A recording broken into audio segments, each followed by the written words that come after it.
তুই কি বলছিস পলাশ? এতদিনের একটা জিনিস এভাবে নষ্ট হয়ে যাবে? যা বলছি ঠিকই বলছি ঠাকুমা। বাবার ওই পুরনো নৌকাটা দিয়ে আর এখনকার দিনে যাত্রী বহন করা সম্ভব নয়। ওটার হাল এমনিতেই বেহাল। তাহলে কি নৌকাটা তুই নষ্ট করে ফেলবি? অত পুরনো জিনিসটা কি নষ্ট হয়ে যাবে বল? আমি তো সেটা বলিনি ঠাকুমা। তাহলে কি বলছিস তুই? আমি বলছি যে ওটাতে এমন কিছু করা যেতে পারে যাতে লোকে পছন্দ করে। না হলে সেই মান্ধাতার আমলে নৌকাতে আজকাল আর কেউ চড়তে চায় না। কিন্তু একটা নৌকাকে নিয়ে তুই কি করতে চাস? এমন কিছু করতে চাই যে এই দিককার মানুষ কোনোদিন দেখেনি। কি সেই কাজ? নৌকাতে আমি একটা ভাতের হোটেল করতে চাই। দেখবে লোকে পছন্দ করবে, কারণ এর আগে এরকম জিনিস কেউ দেখেনি। লোকে আসবে বলছিস? হ্যাঁ, প্রথমে আশেপাশের লোককে খাওয়াতে হবে, তারপর চারিদিকে ছড়িয়ে যাবে ধীরে ধীরে। বুদ্ধি আমার পছন্দ হয়েছে। খুবই ভালো ব্যাপার। তুই তাহলে সেটাই কর। বেশ ঠাকুমা, আমি ওটাই করব। কালকে থেকেই আমি শুরু করব। এই এত ভোর থাকতে তুমি আজ বেরোচ্ছ? হ্যাঁ, বেরোচ্ছি। কারণ রোদ এসে গেলে সমস্যা হয় গো। বেলা বাড়তে বাড়তে যা রোদ পড়ছে তাতে ভীষণ কষ্ট হচ্ছে আমার। এখন রোদের সময়, রোদ এসে গেলে আর কাজ করতে পারা যায় না। তাই ভাবছি তাড়াতাড়ি গিয়ে কাজ করে আবার ফিরে আসবো। তা বেশ, তাই করো। কিন্তু একটা কথা ছিল। কি কথা শুনি?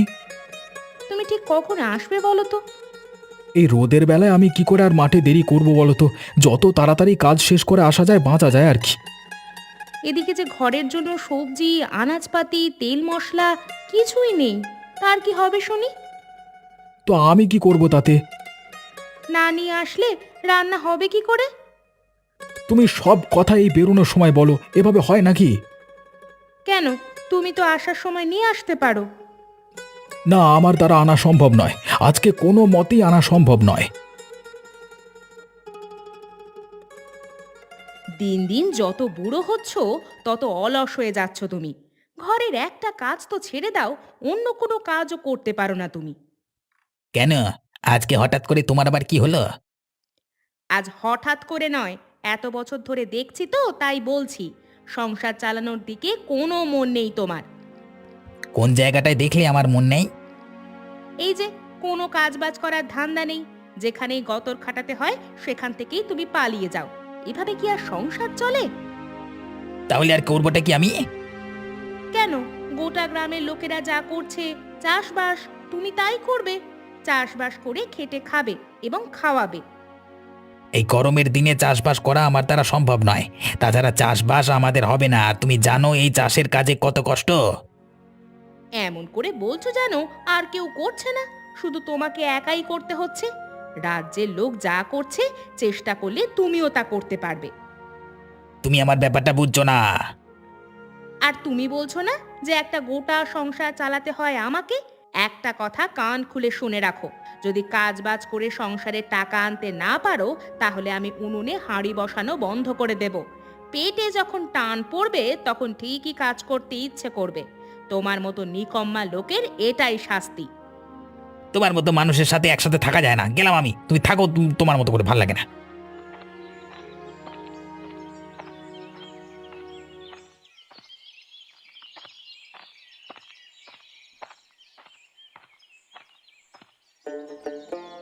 কি পলাশ ভাই, এই নতুন ফিরিস্তি শুরু করলে নাকি?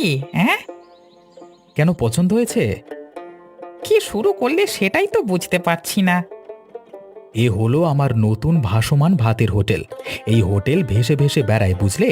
কখনো দেখেছো এমন জিনিস? না, আমি তো দেখিনি। আর সেই জন্যই তো তোমাকে জিজ্ঞেস করছি। এ বুদ্ধি কিন্তু তুমি ভালোই লাগিয়েছ। তা তোমার হোটেলের বৈশিষ্ট্য কি? আমার হোটেলের বৈশিষ্ট্য হচ্ছে তুমি যেখানে চাইবে সেখানেই পৌঁছে যাবে আমার হোটেল। তাছাড়া এমন রান্না আর কোথাও পাবে না। চাইলে নৌকাতে বসেও খেতে পারবে। বলো, এমন জিনিস কোথাও পাবে তুমি? তা তোমাকে এমন বুদ্ধি কে দিল? ঠাকুমা বলেছিল নৌকাটা চালাতে। তাই এই মান্ধাত্তার আমলে নৌকা আর কে চড়বে বলো? সেই জন্যই ভাবলাম যে এই নৌকাটাতে যদি একটা ভাতের হোটেল করে দেওয়া যায়। দেখো, তোমরা যারা মাঠে ঘাটে কাজ করতে আসো তাদের সকলের খিদে পায়। আমি যদি নদীর পথ বেয়ে তোমার কাছে পৌঁছে যেতে পারি ভাত নিয়ে এবং সুস্বাদু খাবার দিই, তাহলে আশা করি সবাই খাবে। আরে নিশ্চয়ই খাবে, নিশ্চয়ই খাবে। আগে আমাকে দাও তো। এত সুন্দর পরিকল্পনা যার, তার কাছে নিশ্চয়ই খাবে সবাই। কি কি খাবে তুমি বলো? আমাকে ভাত, ডাল আর একটু তরকারি দাও। কই রে পলাশ, বাড়ি আছিস? আরে ও বুড়ি, বাড়ি থেকে বেরো। পলাশ বাড়িতে নেই। আপনার কিছু বলার থাকলে আমাকে বলতে পারেন বাবু। বলবো আর কি, তোমাদেরকে আমি মনে করিয়ে দিতে এলাম। কি কথা বলুন তো? আসলে ছোট লোক জাতেদের তো ভুলে যাওয়ার স্বভাব হয়। সেই জন্যই তোমাদের মনে করিয়ে দিতে এলাম যে নৌকাটা কেনবার সময় তোমার ছেলে অর্থাৎ পলাশের বাপ আমার থেকে অনেকগুলো টাকা ধার নিয়েছিল। সেই টাকাগুলো এখন আমার ফেরত চাই। বাবু, আমরা গরিব মানুষ। শোনো, এসব গরিব মানুষের ন্যাকামো করে আর কতদিন চলবে? এসব ন্যাকামো বন্ধ। হ্যাঁ, আমার টাকা তাড়াতাড়ি ফেরত দাও। কিছুটা তো সময় দিন অন্তত। আর কত সময় দেব তোমাদের? আর অন্তত কিছুটা দিন। আপনার কাছে হাত জোড় করছি বাবু, না হলে তো আর পেরে উঠি না। এমন করে বলছো যেন সময় দিলে টাকা গাছে ফলাবে তোমরা। আম গাছে যেমন আম ফলে, জাম গাছে জাম, তেমন সময় দিলে যেন তোমরা টাকার গাছে বসে টাকা ফলাবে। বলি, টাকা আসবে কোত্থেকে? আপনি তো জানেনই আমার নাতি পলাশকে। হ্যাঁ, কি করেছে সে? চুরি ধান্দা শুরু করেছে নাকি? ছি ছি, সে কি ওরকম ছেলে? ওর খুব বুদ্ধি। ওই নৌকাতে ভাতের হোটেল শুরু করেছে। কি বললে তুমি? ভাতের হোটেল নৌকাতে? এও কি সম্ভব? হ্যাঁ, সম্ভব হয়েছে বাবু। পলাশ করেছে সম্ভব। হে হরি, তোমার কৃপায় দিনে দিনে আর কত কি দেখবো আমি। হায় রে! আরে ও পলাশ ভাই, এ নতুন কি ফিরিস্তি শুরু করলে তুমি? আরে এ আমার ভাসমান ভাতের হোটেল। সেটা আবার কি জিনিস গো? কোনোদিন বাপের জন্মে তো নাম শুনিনি। সে তো কাকা অনেক কিছুই শোনোনি তুমি। একবার ভালো করে চেয়ে দেখো তো কেমন হয়েছে। দেখে তো একেবারে নতুন জিনিস লাগছে মাইরি। ভাবলাম নৌকাটাই বসে বসে খারাপ হচ্ছে, তাই লাগিয়ে দিলাম একটা কাজে। তোমরা সকলে মাঠে ঘাটে কাজ করো, খিদে পায়। এবার থেকে আমার কাছ থেকে খাবার কিনে খাবে তোমরা। সুস্বাদু খাবার জলে ভেসে ভেসে কম দামে, বুঝলে? বাহ, আরে এ তো খুবই ভালো ভাবনা।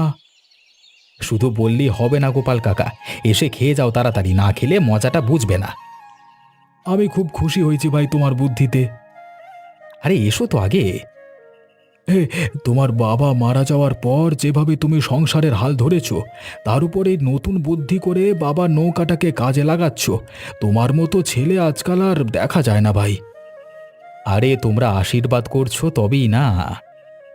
কাজ চালিয়ে যাও তুমি, আমরা পাশে আছি সবাই। কি হলো রে নগেন, তোকে তো কোনোদিন আসতে দেখি না এখানে। তা কি মনে করে আজকে আমার বাড়িতে এলি? বাবু, বড় বিপদে পড়ে এসেছি। আমার বড় দুরবস্থা চলছে বাবু, আপনার সাহায্য লাগবে।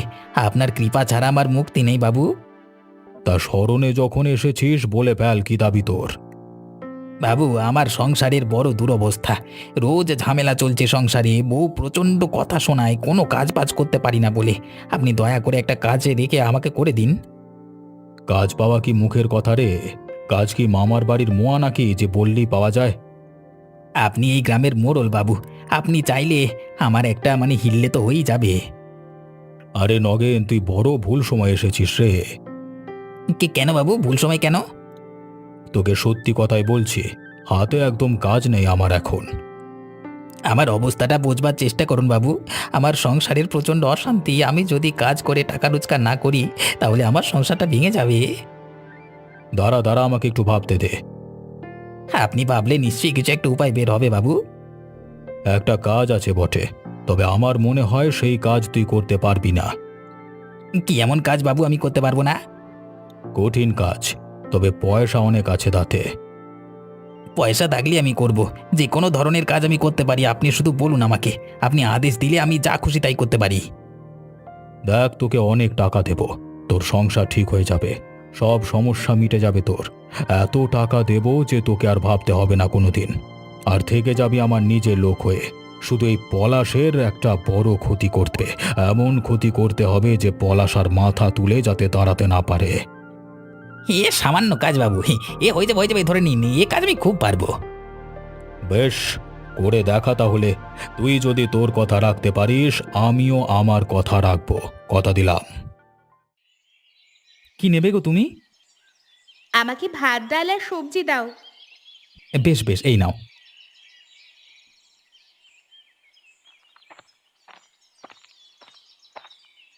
আরে লতা বৌদি যে, কি ব্যাপার আজকে এখানে? এই এলাম গো ভাই। আমার তো এসব চলতেই থাকে। বলছি, এমন ভর দুপুরে, মানে দুপুরে রোদ মাথায় করে নদীর পাড়ে এলে কেন? আজ রান্না করতে ভালো লাগছে না গো। শুনলাম নাকি তুমি একেবারে ঘরোয়া খাবার বিক্রি করছো তোমার এই ভাসমান ভাতের হোটেলে। তাই ভাবলাম তোমার থেকেই নিয়ে যাই আজ খাবার। এ তো আমার সৌভাগ্য বৌদি। তুমি যখন আসছিলে তখনই বুঝেছি, তখনই তোমাকে দেখে খুশি হয়েছি। আর তুমি যে আমার থেকে খাবার নিতে চাও, এতে আমার মন ভরে গেছে। হ্যাঁ, এবার আমাকে তাড়াতাড়ি খাবারটা দিয়ে দাও তো। কি খাবার দেবো তোমাকে? ভাত ডাল আর সবজির তরকারি দাও। এই নাও, এই নাও। হ্যাঁ, তোমার আশাতে আমি খুব খুশি হয়েছি। খেয়ে কেমন হলো জানাবে কিন্তু, কেমন? বেশ, জানাবো ভাই। এখন আমি আসি। এই বুড়ি, এই বুড়ি, বাড়ি থেকে বেরো। ঘরের মধ্যে ঢুকে বসে আছিস কেন? দেখ বাইরে কে এসেছে, দেখ বাইরে তো জম এসেছে। কি হয়েছেটা কি নগেন? সকালবেলা এসে এমন গাল মন্দ করছো কেন? টাকা ধার করবার সময় মনে থাকে না? না, কেন? কার টাকা নিয়েছি আমি? অবিনাশ বাবুর টাকা মেরে বসে আছো, হুঁশ নেই? সে বিষয়ে আমার অবিনাশ বাবুর সাথে কথা হয়ে গেছে। সে নিয়ে আর তোমার সঙ্গে আমি কথা বলতে চাই না। ওসব তোমার নাটকবাজির কথা আমি শুনতে চাই না বুড়ি। নাটক করছি না, সত্যি বলছি। আমি অবিনাশ বাবুকে সব কিছু বলে দিয়েছি। অবিনাশ বাবুর দয়ার শরীর আমার দয়ার শরীর নয়, আমি পাওনা ঠিকই উসুল করব। আমাদের কাছে টাকা থাকলে তোমাকে ঠিকই দিয়ে দিতাম। আমাদের একটু সময় দাও, দেব। একটা কথা স্পষ্ট জেনে রাখো, নদীতে ভাসিয়ে নৌকাতে যে ভাতের হোটেলটা করেছো, সেটা কি মাগনায় নাকি? সেটার জন্য শুল্ক দিতে হবে, কর কর। সেই জ্ঞান তোমার আছে? তোমার নাতি পলাশের আছে জ্ঞান? অত কথা তো কিছু জানি না বাবা। তুমি একবার পলাশের সাথেই কথা বলে নিও। আমি কারোর সাথে ফালতু বকতে চাই না বুড়ি। আমি তোমাকে মুখ খুলে বলে গেলাম স্পষ্ট করে, পয়সা আমার চাই। আর নদীর ধারে ওই হোটেলের জন্য শুল্ক লাগবে মোটা টাকায়। নাতিকে বুঝিয়ে দিও ভদ্র ভাষায়, না হলে কোনদিন খালাস করে ওই নদীর জলে ফেলে রেখে দেবো, ঠিক আছে? চলি।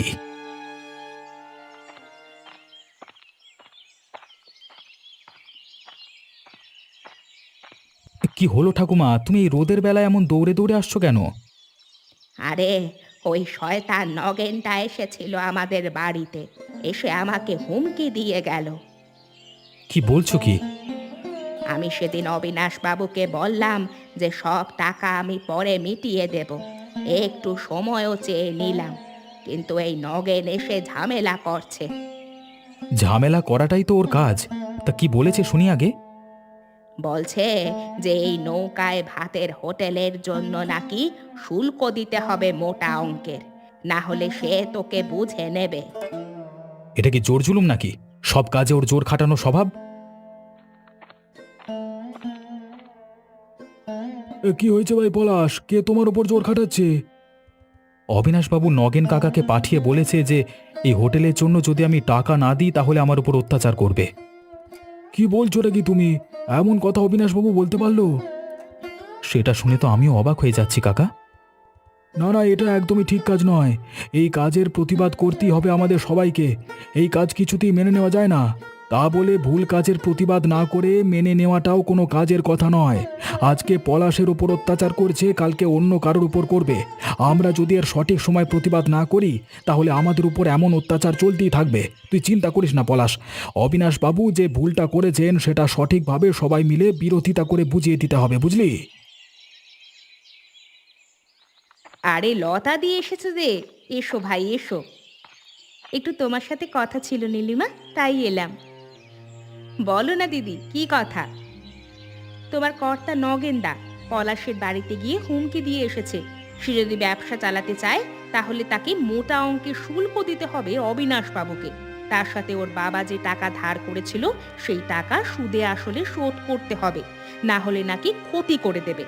আর এমন ক্ষতি করবে সেটা নাকি ওরা মনে রাখবে, এমন হুমকি দিয়ে এসেছে বাড়ি বয়ে। এইসব তুমি কি কথা বলছো লতাদি?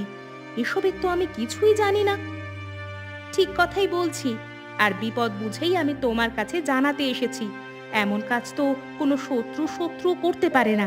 আজ নগেনদা যেরকম করে এসেছে পলাশের সাথে, এই তো কথা বলতে না বলতেই এসে গেছিল লোকটা। এই এই শোনো এখানে, তুমি, তোমার নামে আমি এ কি শুনছি? আমি তোমাকে কাজ করতে বলেছিলাম বলে তুমি এমন কাজ করে বেড়াবে? তুমি পলাশের বাড়িতে গিয়ে ঝামেলা করে এসেছো কেন? বড় দাদা হয়ে গেছে নাকি গ্রামের? আরে তুমি আমার ব্যাপারটা বোঝবার চেষ্টা করো। আমি অবিনাশ বাবুর কাছে কাজ খুঁজতে গেছিলাম, ও অবিনাশ বাবু আমাকে চাপ দিয়ে এই কাজ করিয়েছে তো। একটা কথা কান খুলে শুনে রাখো, আমি তোমাকে কখনো এই সমস্ত খারাপ কাজ করার জন্য প্রশ্রয় দিইনি। লোকের ক্ষতি করে যে টাকা তুমি ঘরে আনবে সেই টাকার ভাত খেয়ে আমার হজম হবে না। আর যদি কখনো তুমি এমন কাজ করেছো, ঝাঁটার বাড়ি মেরে তোমাকে আমি ঘর থেকে বিদায় করব। কথাটা মনে থাকে যেন। আমার কথাটা তো শোনো। কোনো কথা শোনার নেই, তোমার ওপর আর আমার একটুও ভরসা নেই। আমি কালকেই গিয়ে অবিনাশবাবুর বাড়িতে ঝামেলা করব, তখন মামদ বুড়ো মজা টের পাবে।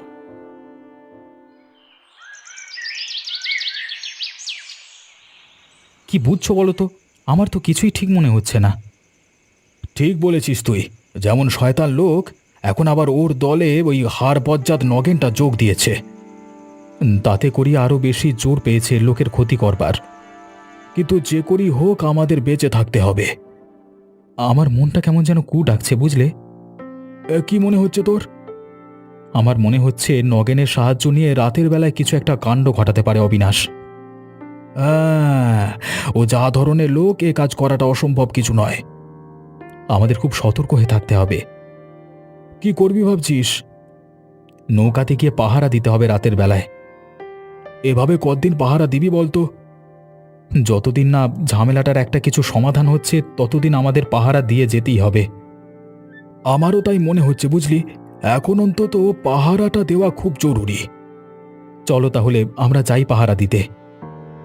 চল চল চল, খুব সজাগ হয়ে পাহারা দিতে হবে। শয়তানগুলো যদি কিছু করতে আসে তাহলে এমন শাস্তি দেব যে ব্যাটারা মনে রাখবে।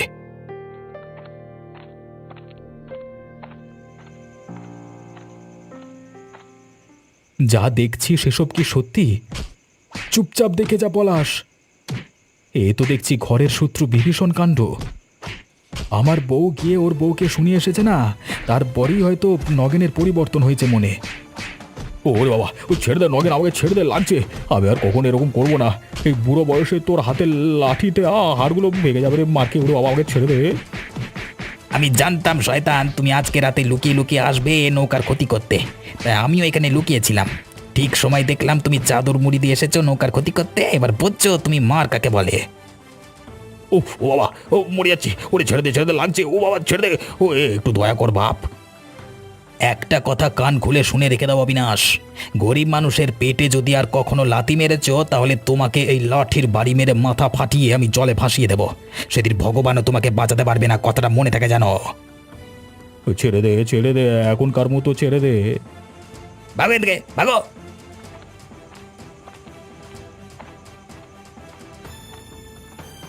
ধন্যবাদ ভাই নগেন, তোমার যে বুদ্ধির উদয় হয়েছে তাতেই আমাদের মন ভরে গেছে। হ্যাঁ নগেন কাকা, তোমাকে ধন্যবাদ। তুমি যে এত বড় একটা কাজ করতে পারো কোনোদিন ভাবতেই পারিনি। ভগবান তোমার নিশ্চয়ই ভালো করবেন। আর এই অবিনাশ ব্যাটার সারা জীবন মনে থাকবে। লোকের ক্ষতি করবার কি শাস্তি।